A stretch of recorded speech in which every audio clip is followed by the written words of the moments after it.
একটা ম্যাথ করি, যে ম্যাথটা দেখলে আই থিঙ্ক তোমরা একটা আইডিয়া পাবা যে কিভাবে এই আর্থিক অবস্থার বিবরণী করে। দেখো আমি আবারও বলছি, এই লাইভ সেশনের শেষের দিকে আমি একটা ছোট একটা তোমাদের মানে আইডিয়া দিয়ে দিব যে কোন 4-5টা চ্যাপ্টার তুমি পড়ে গেলে আপাতত তোমার অর্ধবার্ষিক পরীক্ষায় এটা নিয়ে আর প্যারা খেতে হবে না। এর মধ্যে এই চ্যাপ্টারটা হচ্ছে একটা, ঠিক আছে। এই চ্যাপ্টারে দেখো আমি যদি তোমাদেরকে একদম আবার একটু মনে করে দিই, এখানে জাবেদা দাখিলা আর্থিক অবস্থা বিবরণী হিসাব প্রস্তুত, এর মধ্যে দেখো আমরা একটা ম্যাথ অলরেডি করছি, এই ম্যাথটা থেকে কিভাবে কি করতে হয়, জাবেদাটাও খুব সিম্পল, এইটাও দেখালাম তোমাদেরকে।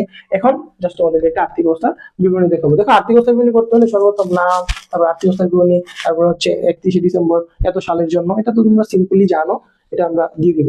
দেন শেয়ার হোল্ডারদের সত্ত্ব ও দায় সম্পত্তি স্টার্ট করবো। দেখো আমরা যদি এর আগের ম্যাথটাকে কনসিডার করি, সর্বপ্রথম দেখো 100 টাকা, এই যে 100 টাকা মূল্যে 60,000 শেয়ারে বিভক্ত, যা 60 লক্ষ টাকা অনুমোদিত মূল্য। সো আমাদের কিন্তু একটা অনুমোদিত মূল্যের পার্ট আছে, এটাকে এখানে আমরা দিয়ে দিব। তাহলে প্রতিটি শেয়ার কত টাকা মূল্যের, এই যে লেখো এখানে 100 টাকা মূল্যের কত হাজার শেয়ার, 60,000 শেয়ার, যা হচ্ছে কত 60 লক্ষ টাকা অনুমোদিত মূল্য নিয়ে নিবন্ধিত হয়। সো এটার কাজ কিন্তু এতটুকুই, এটা এছাড়া কোনো কাজই লাগবে না, জাস্ট দেখাই দেওয়াটাই হচ্ছে ফ্যাক্ট, দেখাই দিলাম।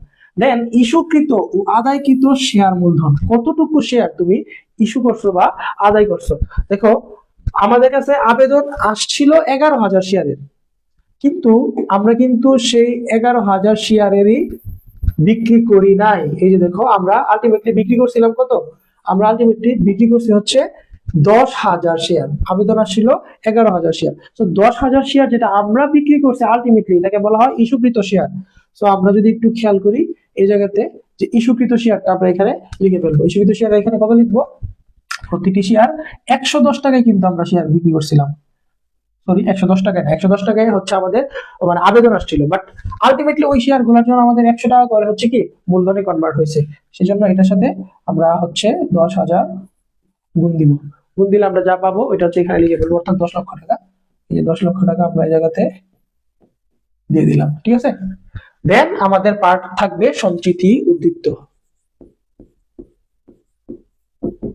সঞ্চিতি উদ্বৃত্ত, সঞ্চিত উদ্বৃত্ত যে পার্ট, সে পার্টটাতে আমরা লিখি হচ্ছে শেয়ার অধিকার।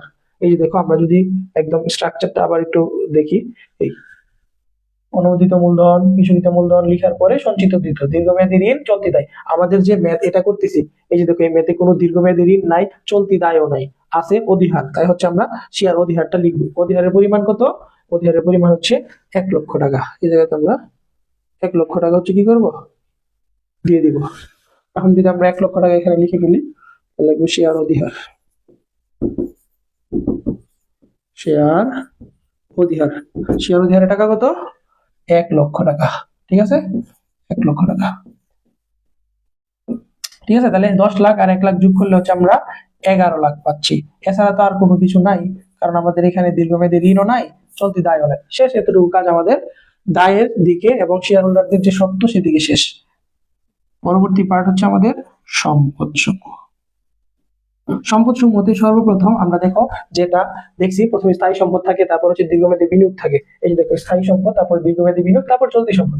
এই যে ম্যাথটা আমরা করতেছি, এখানে স্থায়ী সম্পদও নাই, বিনিয়োগও নাই, আছে হচ্ছে চলতি সম্পদ। তাহলে চলতি সম্পদটা এখন আমরা এখানে দিয়ে ফেলবো, ব্যাংক জমা যেটাকে আমরা বলবো চলতি সম্পদ, ঠিক আছে। আচ্ছা এখানে একটু নামটা লিখি, চলতি সম্পদ লিখে তারপর হচ্ছে দিই চলতি সম্পদ। তাহলে চলতি সম্পদটা কি বলতো, ব্যাংক জমা, ঠিক আছে, ব্যাংক জমা। এখন ব্যাংক জমা যখন আমরা লিখবো, তখন ব্যাংক জমার উদ্ধৃত্তটাকে লিখতে হবে। কি লিখতে হবে, ব্যাংক জমার উদ্ধৃত্তটা লিখতে হবে। তো ব্যাংক জমার উদ্ধৃত্তটা দেখো আমরা যদি এখান থেকে বের করে ফেলি, এই যে ব্যাংকের যে ডেবিট যে হিসাব খাত এবং ব্যাংকের যে ক্রেডিটটা, ডেবিট থেকে ক্রেডিটটা বাদ দিলে হচ্ছে আমরা পেয়ে যাব ব্যাংক হিসাবের উদ্ধৃত্ত। এই যে দেখো ব্যাংকের ডেবিট হচ্ছে 12,10,00,000, ব্যাংকের ক্রেডিট হচ্ছে 11,10,00,000, 11 লক্ষ না সরি 1,10,10,000।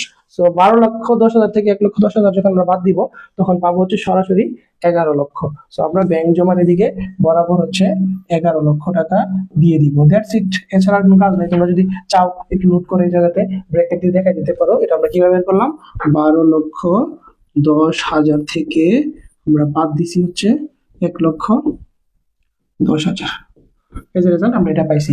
তখন দেখো যে দুটোটা পাশ হচ্ছে কি মিলে গেছে, 11 লক্ষ 11 লক্ষ, দ্যাটস ইট, 11 লক্ষ 11 লক্ষ মিলে গেছে, তার মানে আমার আর্থিক অবস্থার বিবরণী হয়ে গেছে। দেখো আর্থিক অবস্থার বিবরণী নিয়ে আমাদের যে ফোবিয়াটা থাকে, অনেক বড় অনেক কিছু লিখতে হয়, সমন্বয় টমন্বয় অনেক কিছু বিবেচনায় নিয়ে তারপরে করতে হয়, এখানে কিন্তু এমন কোনো কিছু নাই। জাস্ট শেয়ার মূলধনের অংশটুকুকে আমরা লিখলাম, এরপর হচ্ছে সম্পদ সমূহের অংশটাকে আমরা লিখলাম। সম্পদ সমূহের অংশ এই ম্যাথ অনুযায়ী মাত্র ব্যঞ্জমায় আছে।